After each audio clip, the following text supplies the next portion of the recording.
성도 여러분, 이 안식일에 뵙게 돼서 정말 기쁘고 감사합니다. 하나님의 은혜가 항상 이 주천교회 또 우리 모든 성도들과 함께 해 주시기를 간절히 바라고 원합니다.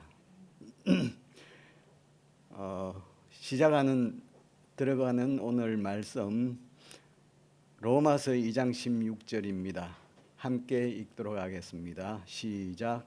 곧 내 복음에 이른 바와 같이 하나님이 예수 그리스도로 말미암아 사람들의 은밀한 것을 심판하시는 그날이라. 오늘 무슨 말씀 드릴지 감이 조금 잡히실 것 같습니다. 조사심판 교리 복음과 모순되는가라는 제목으로 은혜를 나눌까 합니다. 최근에 제게 주신 이 시간에는 저는 우리 성도님들이 익히 잘 아시는 그러한 내용들로 말씀을 드렸기 때문에 좀 식상해 하셨을 줄로 생각합니다. 그런데 우리는 잘 알지만 그런데 그 기별들을 밖에 세상에 전해야 하기 때문에 그 사명이 우리 모두에게 있는 것 우리가 다 잘 알고 있습니다. 비록 식상한 그러한 내용일지라도 바깥 세상에 전하는 그러한 마음으로 함께 해 주시면 감사하겠습니다. 지난 시간에는 개신교 교단에서 공식 교리로 주간 7째 날이던 안식일이 예수 그리스도의 부활부터는 주간 첫날로 변경됐다. 교리서에 분명히 그렇게 되어 있습니다만 실제로 어떻게 변경됐는지 변경된 그 계명을 네 번째 계명을 한번 읊어보라 하면은 요리문답에는 변경되지 않고 그대로 구약 성경에 있는 그대로 인쇄되어 있죠. 성경과 찬송가 표지 안쪽에 인쇄되어 있는 십계명도 글자 하나 변경되지 않았고 또 찬송가 책에 그 주일 관련 악보들 전부 다 살펴보았습니다. 그 악보들은 주일은 안식일이지 주간 첫날을 주일로 정한 그렇게 가르쳐주는 그 찬송가 악보는 없었습니다. 우리가 그것을 확인을 했습니다. 오늘 말씀 제목을 조사심판교리 복음과 모순되는가 라고 정하고 준비하게 된 배경을 말씀드리겠습니다. 우리 조장로님께서 저에게 많은 거 가르쳐 주셔가지고 이거 동영상을 유튜브에 올리면서 갑자기 뭐 이상한 그 동영상들이 많이 나타나요. 그런데 그 중에 제가 그분의 실명은 이름은 말씀드리지 않겠습니다만 오랜 기간 35년 동안 안식일 교인이었다고 하더라고요. 아주 유명한 분, 방송에도 많이 나오시고 했는데 우리 교인이었다가 떠나서 그 동영상에 쓰던 자기네 말로 회심해서 개종해서 그러던데요. 안식일 교회를 비판하는 내용의 유튜브를 보게 됐습니다. 보니까 그분 유튜브 동영상이 꽤나 많더라고요. 제가 본 그 유튜브는 상당히 여러 해 전에 만들어진 거던데 그분의 우리 교회에 대한 비판 내용들을 한번 쭉 정리를 해봤습니다. 그런데 조사심판 교리는 하나님의 은혜로 예수님의 십자가에서 다 이루어 주신 그 안식을 예수님의 말씀인 요한복음 5장 24절을 믿지 못하게 한다고 주장을 했습니다. 요한복음 5장 24절 내가 진실로 진실로 너희에게 이르노니 내 말을 듣고 또 나 보내신 이를 믿는 자는 영생을 얻었고 과거형입니다. 과거형 시제죠. 심판에 이르지 아니하나니 사망에서 생명으로 옮겼느니라. 어떻게 생각하세요?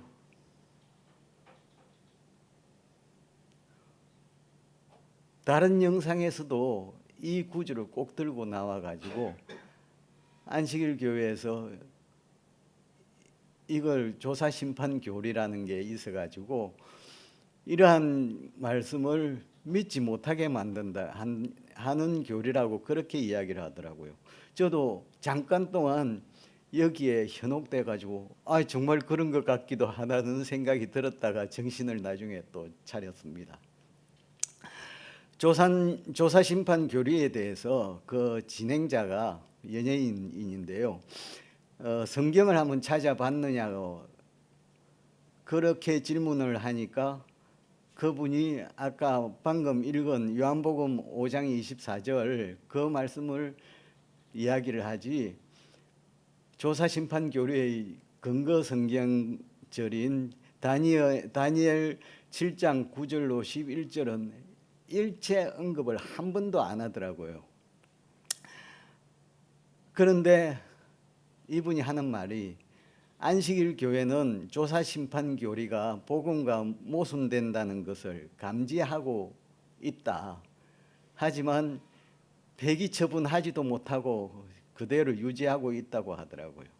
그리고 안식일 교회는 율법주의라고 그렇게 오랫동안 이야기를 강조를 하는데, 그분의 그러한 여러 가지 유튜브 동영상이 상당히 여러 가지가 있더라고요.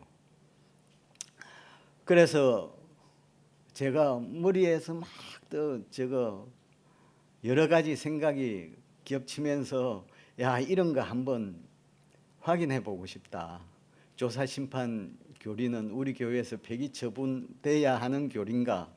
안식일 교회는 그 조사심판 교리가 복음과 모순되는 것으로 감지하고 있다는 그분의 주장이 사실인지 한번, 그리고 조사심판 교리는 복음과 모순되는지 한번 확인을 해보고 싶었습니다. 여러 가지 시간 관계상 밑에 이거 다 해보고 싶어요. 여러 가지 다 이루었다 하는 말씀, 그것이 예수님의 십자가로 종결되고 완성됐는지 그것도 한번 보고 싶고, 하나님의 계명과 사랑, 믿음과의 관계, 그리고 그분이 아까 조사심판 교리를 비판하면서 증거로 든 요한복음 5장 24절과 그리고 모든 사람이 다 그리스도의 심판대 앞에 서리라 하는 고린도후서 5장 10절, 그리고 다니엘서 7장 9절로 11절, 이런 성경절들과의 관계를 다 한번 따져보고 싶었습니다. 그런데 시간 관계상 이건 제가 교리가 만들어지고 지금까지 우리 기본 교리가 펴져 나온 때까지 역사를 다 훑어봤는데 거짓말도 이런 거짓말이 없더라고요. 시간 관계상 이거는 좀 넘어가도록 하겠습니다.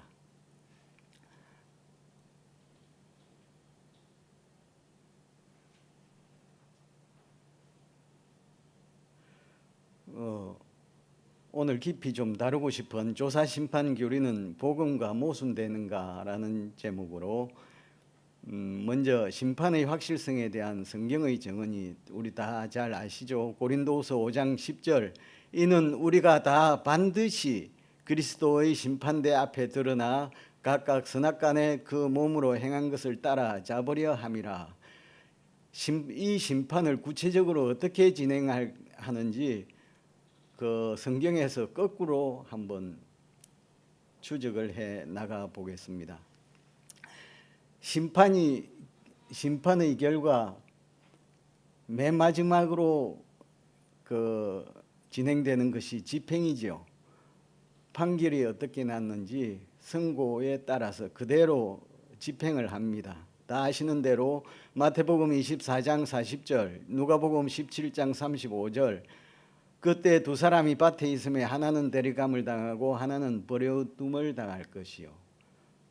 어떻게 결정이 돼서 한 사람은 데려감을 당할 거라고 결정이 될 거고 남은 한 사람은 버려둠을 당할 것이라고 결정을 하게 되죠. 그 결정된 데 따라서 집행이 그대로 되는 겁니다. 계시록 14장 11절 짐승과 그 우상에게 경배하고 그 이름의 표를 받는 자는 누구든지 밤낮 쉼을 얻지 못하고 그 고난의 연기가 세세토록 올라가리로다. 계시록 19장 2절로 3절 큰 엄리에 대해서 심판 결과 그 연기가 세세토록 올라가더라. 그러한 성경 구절들이 많이 있죠. 다니엘 12장 1절 그때 내 민족을 호위하는 대군 미가엘이 일어날 것이요 그때 내 백성 중 무릇 책에 기록된 모든 자가 구원을 얻을 것이라. 그러면 구원을 얻을 그 사람들이 책에 기록을 언제 합니까? 마태복음 24장 30절로 31절에는 인자의 징조가 하늘에서 보이겠고 인자가 구름을 타고 오는 것을 보리라. 저가 천사들을 보내리니 저희가 그 택하신 자들을 하늘 이 끝에서 저 끝까지 사방에서 모으리라. 택하는 결정을 언제 하죠? 택한다고 택하는 결정은 실제로 택한 자들을 모으는 것보다 훨씬 그 이전에 누구는 누구를 택한다고 결정을 하지 않겠습니까? 그러면은 그 결정하는 그걸 쉽게 말해서 판결 혹은 선고라고 할 건데 그 전에 반드시 거치는 절차가 있어야 할 거 아닙니까? 마태복음 13장 47절로 50절에 또 천국은 마치 바다에 지고 각종 물고기를 모는 그물과 같으니 그 물에 가득함에 물가로 끌어내고 앉아서 좋은 것은 그릇에 담고 못된 것은 내어버리느니라. 좋은 것과 못된 것을 결정하는 건 언제입니까? 실제로 그렇게 그릇에 담고 내버리는 그 행동보다 앞서서 결정을 할 것이고 결정하기 전에 또 무엇이 있죠? 살펴보는 게 있지 않습니까? 물고기를 살펴봐야죠. 그래야 좋은 게 있고 어느 게 좋고 어느 게 버릴 것이 결정이 되죠. 세상 끝에도 이러하리라. 천사들이 와서 의인 중에서 악인을 갈라내어 풀무불에 던져 넣으리니 거기서 울며 이를 갈미 있으리라. 누가 의인이고 누가 악인인지 결정하기 전에 하는 일이 조사하는 일이 반드시 있어야 할 것입니다. 너무도 잘 아시는 마태복음 22장 1절로 13절에 혼인 예복에 관한 비유. 혼인잔치에 들어온 사람들은 악한 자든 선한 자든 그 장소 가득 차게 들어왔습니다. 그런데 임금이 그 손님들을 보러 들어왔는데 누가 악한 자인지 누가 선한 자인지 그건 보지 않고 오직 예복만 봤습니다. 예복을 입지 않은 그 사람만 봤겠습니까? 전부 다 보니까 한 사람만 입지 않았죠. 그래서 혼인 예복을 입지 않은 그 사람을 내쳤습니다.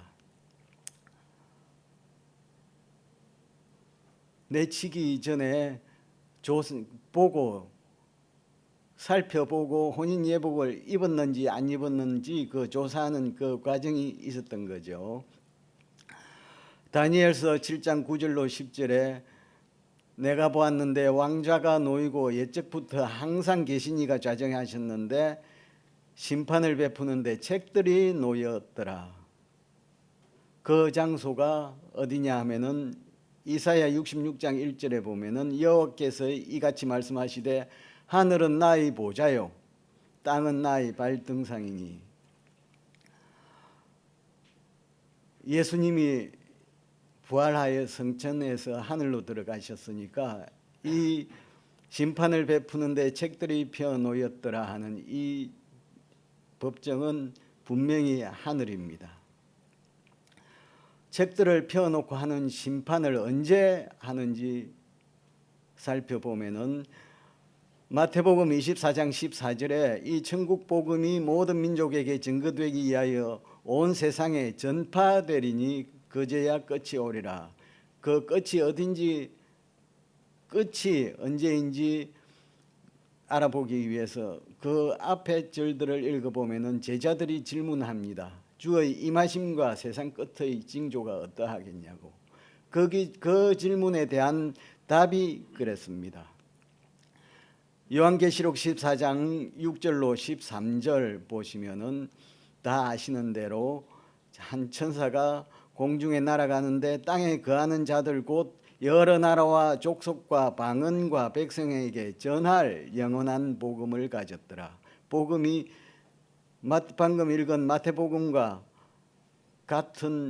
같이 온 세상에 전해져야 하는 복음이죠. 그가 큰 음성으로 가로되 하나님을 두려워하며 그에게 영광을 돌리라. 이는 그의 심판하실 시간이 이르렀음이니. 복음이 온 세상에 전해지고 있는 그 시간에 심판이 하늘에서 이루어지고 진행되고 있으니까 재림 전에 또 이루어지는 심판이죠. 그런데 다른 측면에서 아까는 복음이 온 세상에 전해지는 그 시간에 심판이 이루어지는데 다니엘서 7장 9절로 11절을 읽어보시면은 그 심판을 베푸는데 책들이 펴 놓였더라. 그때에 심판이 이루어지는 그때에 내가 그 큰 말하는 작은 뿔의 목소리, 작은 뿔이 큰 말을 하고 있는 그 시간에 심판이 이루어진다는 거죠. 그런데 우리 조사 심판 교리를 부인하게 되는 그 이유들을 뒤에서 한번 같이 확인을 해보겠습니다만은 조사 심판에서 조사되는 내용들을 한번 살펴봤습니다. 화이트 부인의 글들 여러 곳에서 많이 나타나는데 각 시대의 대쟁투 제28장 한 장이 조사 심판에 대하여 할애되고 있습니다. 회개하지 않고 버리지 않은 죄, 하나님의 천사들이 그 모든 죄를 목격하고 절대로 잘못이 없는 기록으로 보존하고 있다. 단 하나의 생각까지도 사람의 품성, 행위, 말, 가장 은밀한 동기까지도 그리고 각종 재능을 사용한 데 대해서 세밀한 조사를 받을 것이다. 우리의 시간, 우리의 펜, 우리의 음성, 우리의 돈, 우리의 감화력을 어떻게 사용하였는지,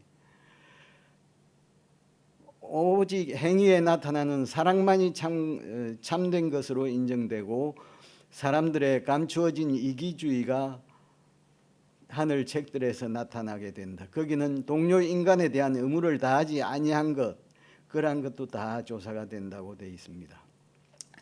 여기에 사람들이 꽂혔어요.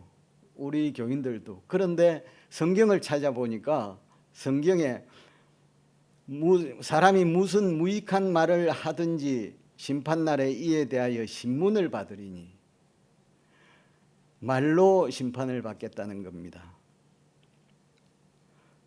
로마서 14장 11절 12절 주께서 가라사대 모든 혀가 하나님께 자백하리라.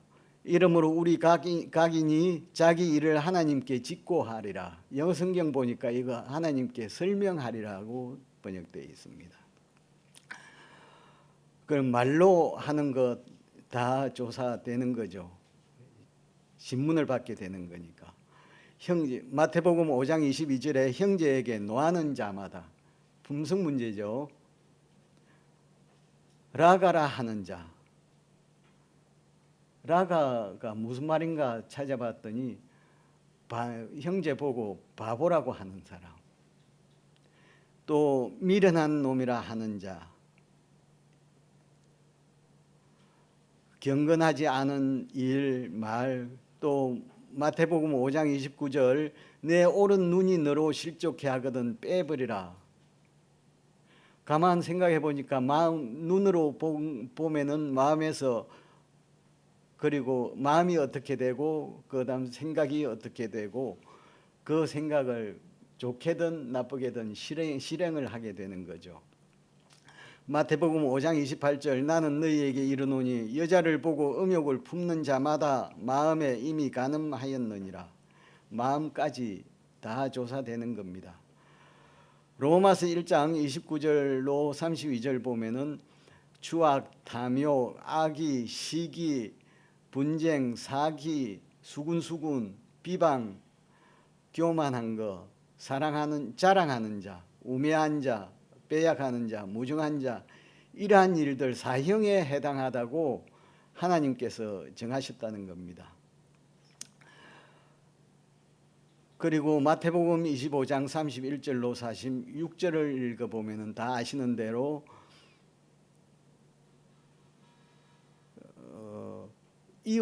내 이웃의 정말 어려움에 처한 내 이웃, 아주 보잘것없는, 정말 그 영향력도 없고 아무런 힘도 없는 그러한 이웃의 형제들을 돌보지 않은 것, 돌봤냐 돌보지 않았냐 하는 그러한 행위까지 다 성경이 그렇게 조사해서 거기에 마땅한 보상을 하겠다고 되어 있습니다.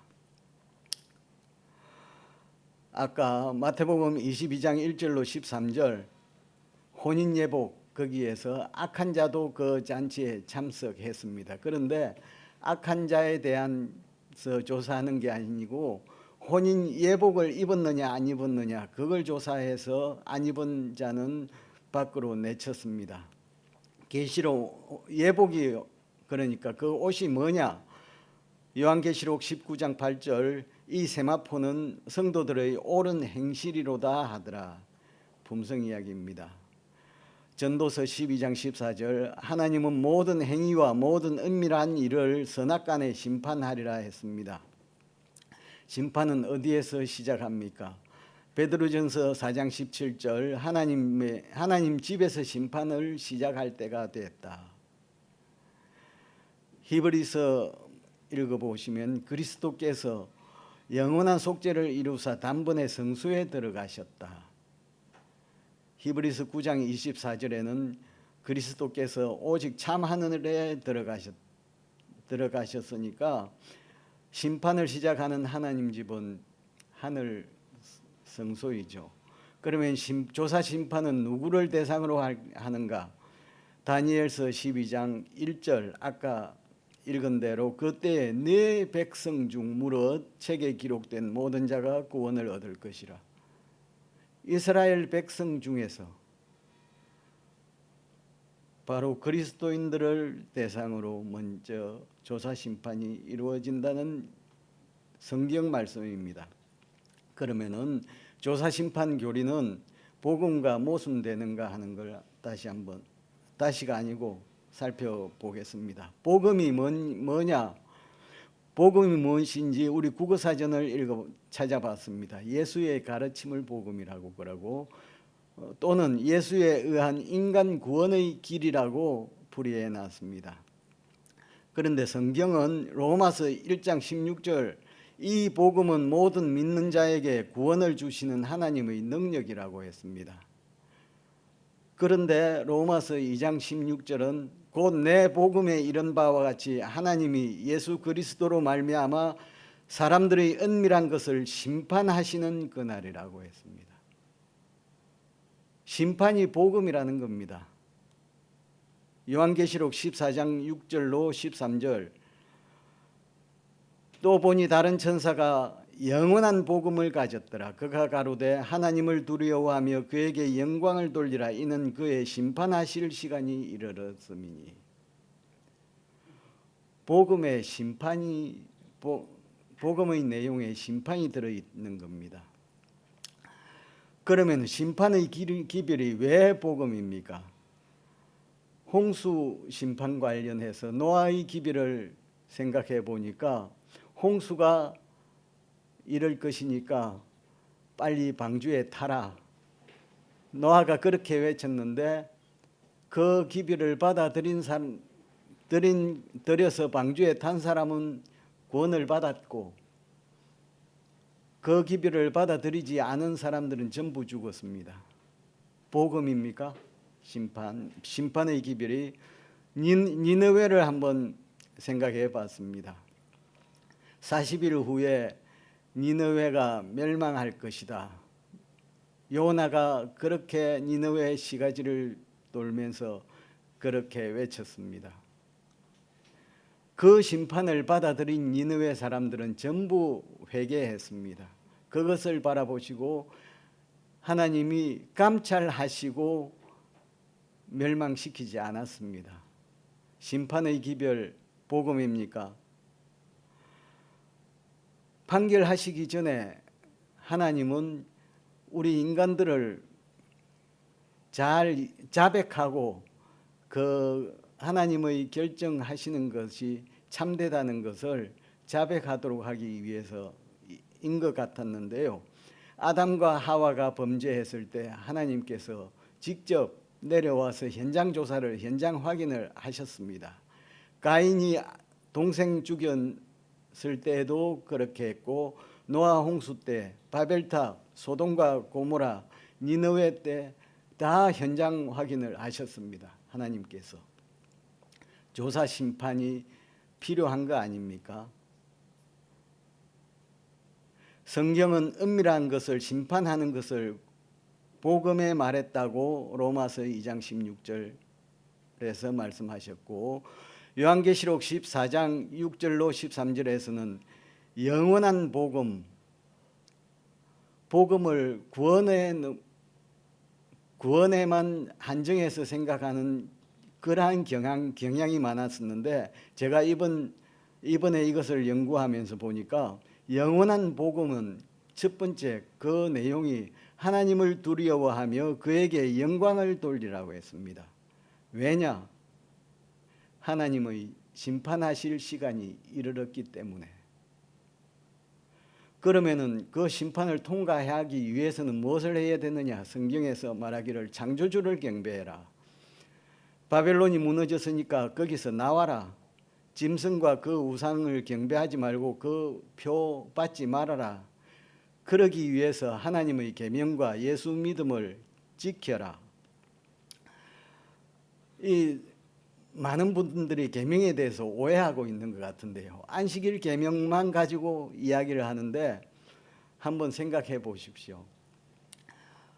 나 외에는 다른 신을 너희에게 잊지 말게 하라는 첫 번째 계명. 가끔씩 교회에서 그러면은 무당 불러다가 구판 버리고, 만약 그렇게 한다면은 어떻게, 그러한 상황은 어떨까요? 안식일 계명에 너무 치중하다 보니까 왈가왈부 이야기 설왕설래 많이 하는데, 첫 번째 계명 딱 그렇게 적용을 한다고 생각을 해보니까 모골이 송연하더라고요. 주 안에서 잠자는 자는 복이 있다. 다시 말해서 이 죽음의 고통 속에, 죽음의 고통을 겪더라도 주 안에 거하라는 겁니다. 이 모든 것이 하나님의 영광을 위해서, 하나님께 영광을 돌리라.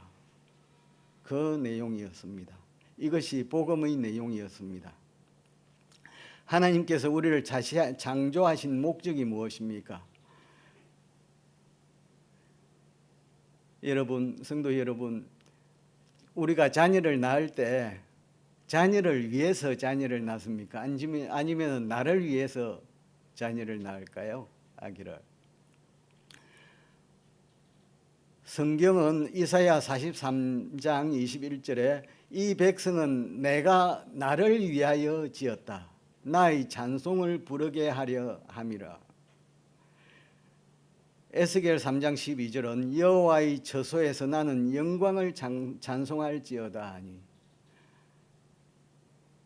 하나님의 우리 자녀가 잘 되면은 자녀보다 내가 영광스럽죠.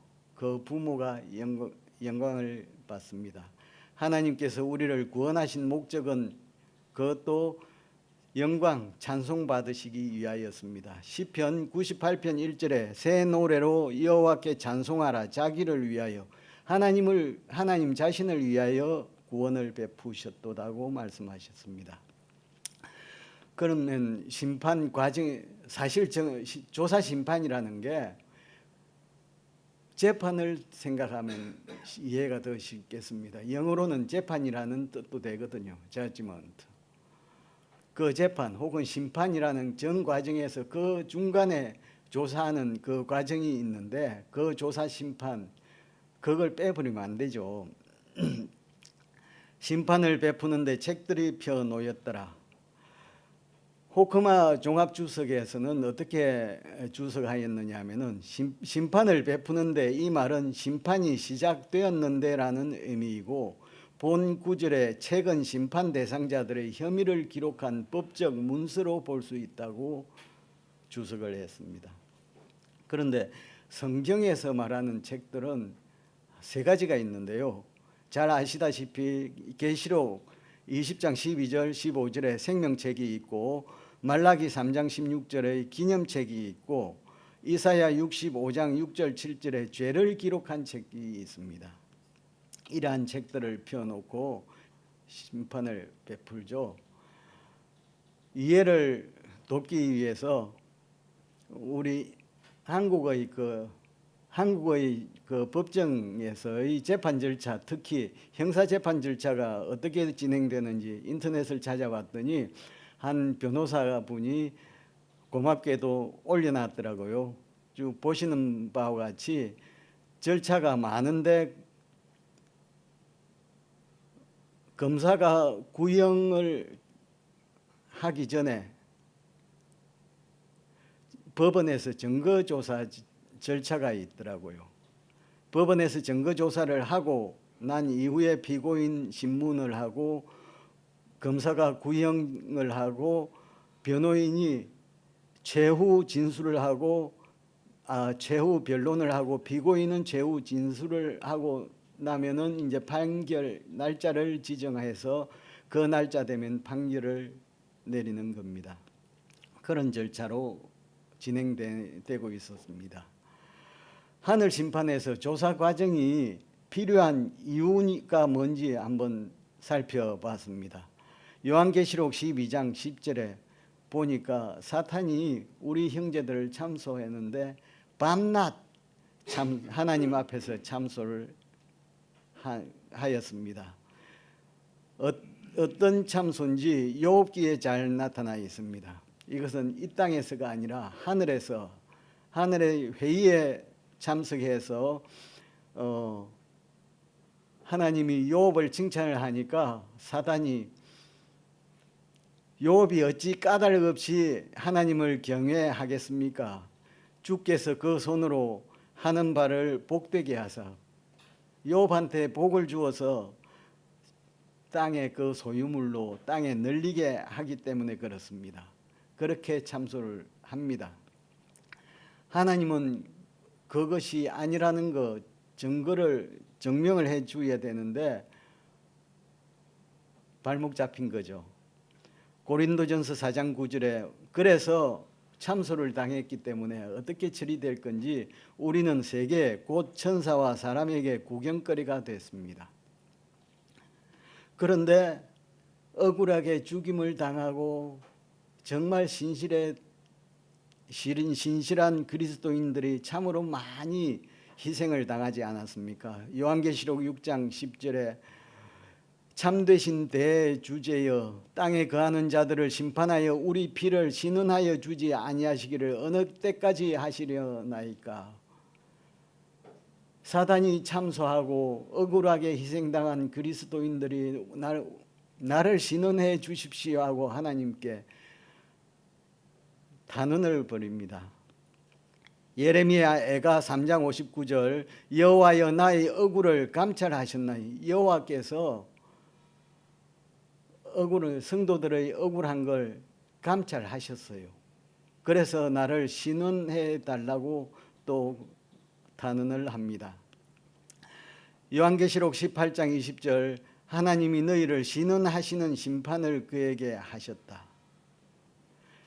그래서 다니엘서 7장에 나오는 그 책을 펴놓고 하는 그 심판을 목적이 여기에 나와 있죠. 다니엘서 7장 22절에 옛적부터 항상 계신 자가 와서 지극히 높으신 자의 성도를 위하여 신원하셨고, 책을 펴놓고 심판을 하는 그 조사 심판을 통해서 이렇게 신원이 된다는 겁니다. 화이트 부인도 대쟁투 483쪽에서 사탄은 그들을 범죄자로, 성도들을 범죄자로 하나님 앞에 고소한다고 말했습니다. 하나님의 심판, 하나님의 재판은 인간 법정의 재판보다 훨씬 더 객관적이고 완전하게 공정할 거로 우리는 믿습니다. 요한계시록 19장 2절 그의 심판은 참되고 의로운지라. 호크마 종합주석에서 심판 대상자들의 혐의를 기록한 법적 문서로 볼 수 있는 책들을 펴놓고 시작된 심판, 성경이 말하는 생명책, 기념책, 죄책 이러한 책들을 펴놓고 하는 심판, 이 심판을 무슨 심판이라고 명명을 하겠습니까? 우리나라 재판 절차에서는 증거조사라고 아까 한 변호사님이 올려놓은 그 형사재판 절차에서 밝혔습니다. 조사심판에서 예수님의 봉사 및 결과, 엘렌 화이트는 이렇게 진술합니다. 각 시대의 대쟁투 482쪽에 예수님께서는 중보자로서 그들을 위하여 단언하고자 하나님 앞에 나타나실 것이다. 자기를 힘입어 하나님께 나아가는 자들을 온전히 구원하실 수 있다. 대쟁투 483쪽에 진심으로 죄를 회개하고 믿음으로 그리스도의 피를 그들의 속죄 제물로 주장한 사람들에게는 하늘의 책에 기록된 그들의 이름 아래 용서받았다는 말이 기록된다. 예수님의 피, 십자가를 부인합니까? 믿음을 부인합니까? 예수님께서는 이 성도들을 회개와 믿음으로 용서를 받은 그 성도들을 영광스러운 교회로 나타내기 위하여 당신의 의의 옷을 입히실 것이라고 했습니다. 성소교리는 저는 이걸 연구하고서 단언하게 됐습니다. 성소교리, 성소제도, 바로 그것은 복음이요 믿음이다. 로마서 15장 16절에 이 은혜는 곧 나로 이방인을 위하여 그리스도 예수의 일꾼이 되어 하나님의 복음의 제사장 직무를 하게 하사. 히브리서 4장 14절 그러므로 우리에게 큰 대제사장이 있으니 승천하신 자 곧 하나님의 아들 예수시라. 우리가 믿는 도리를 굳게 잡을지어다. 제사장과 대제사장은 성소제도가 있기 때문에 성소제도의 한 부분입니다. 거기에 믿음을 말하고 있습니다. 따라서 다니엘서 8장 14절의 성소정결도 복음이요 믿음인 것입니다. 조사심판 교리의 복음과 모순 여부 해보고 나서 그 결과를 생각해 보니까 조사사항까지도 성경이나 우리 교회가 말하는 조사심판 교리의 그 진술이 똑같지 않았습니까? 복음과 조사심판 교리가 서로 모순된다면 성경이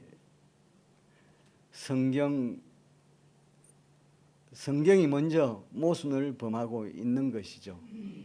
디모데후서 3장 16절에 모든 성경은 하나님의 감동으로 된 것이라고 했습니다. 따라서 다니엘서 7장 10절로 11절에 심판을 베푸는데 책들이 펴놓였더라.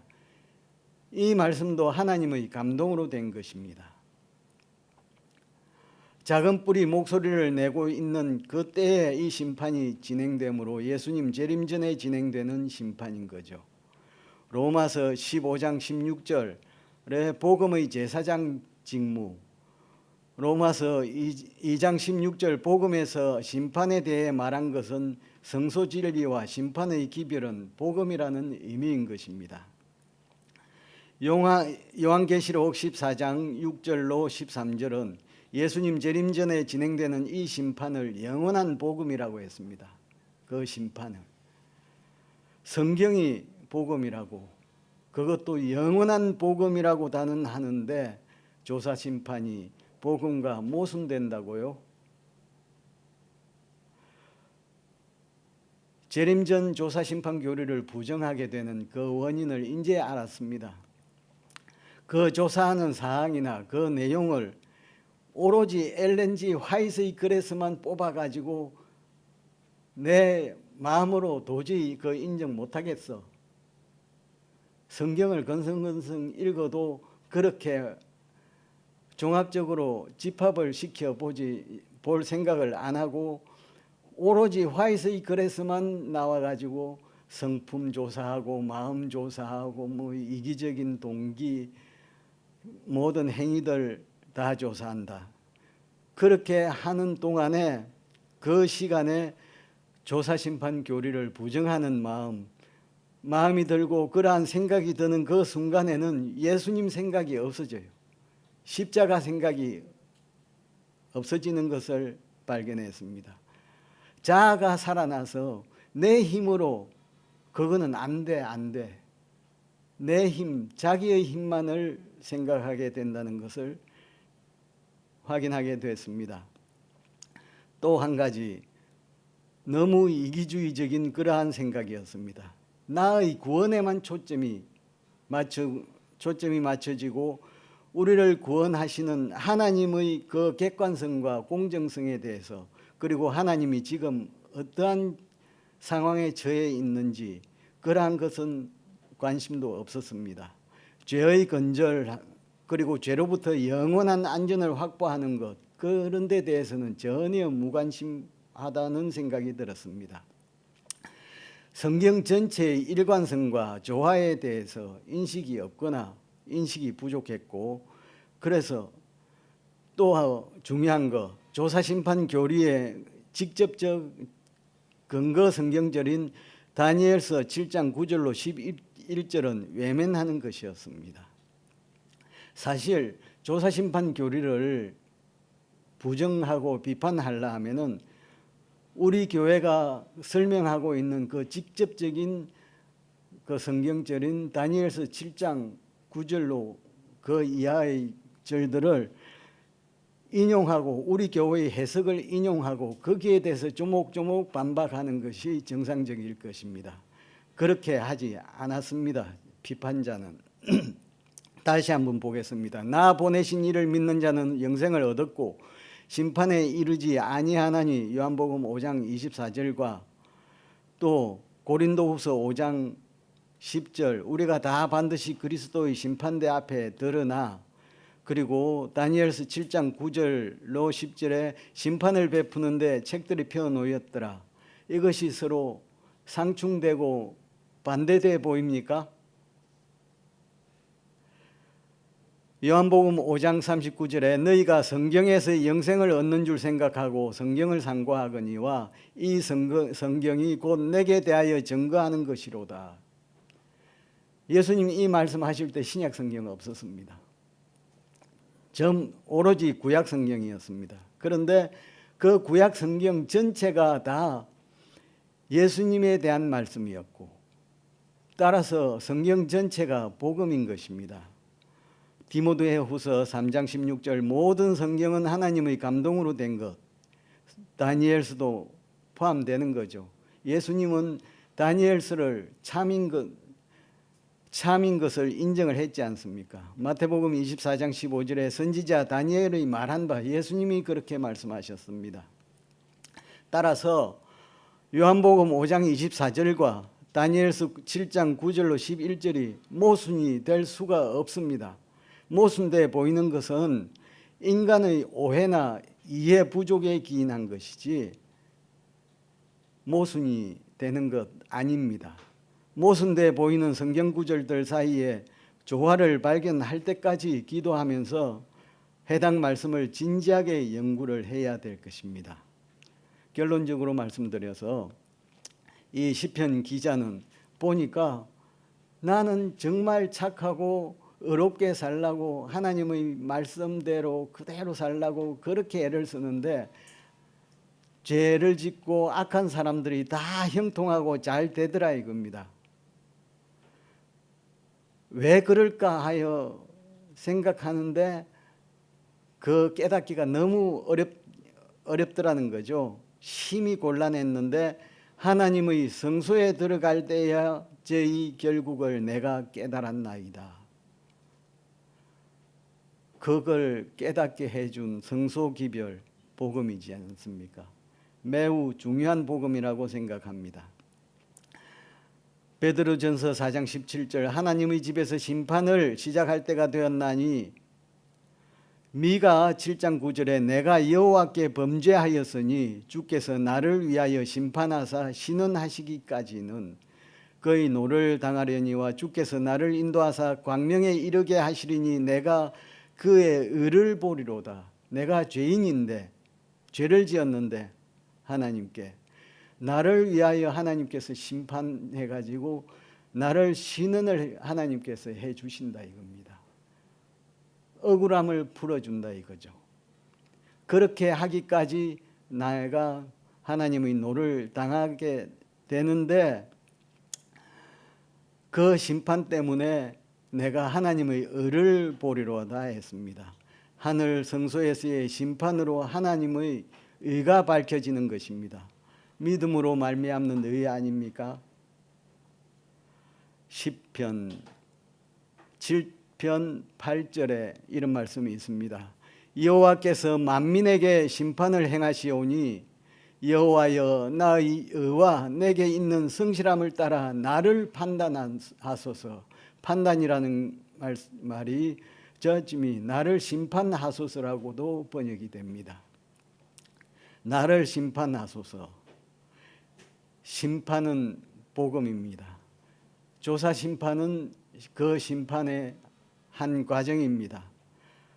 심판은 복음이요 믿음으로 말미암는 의입니다.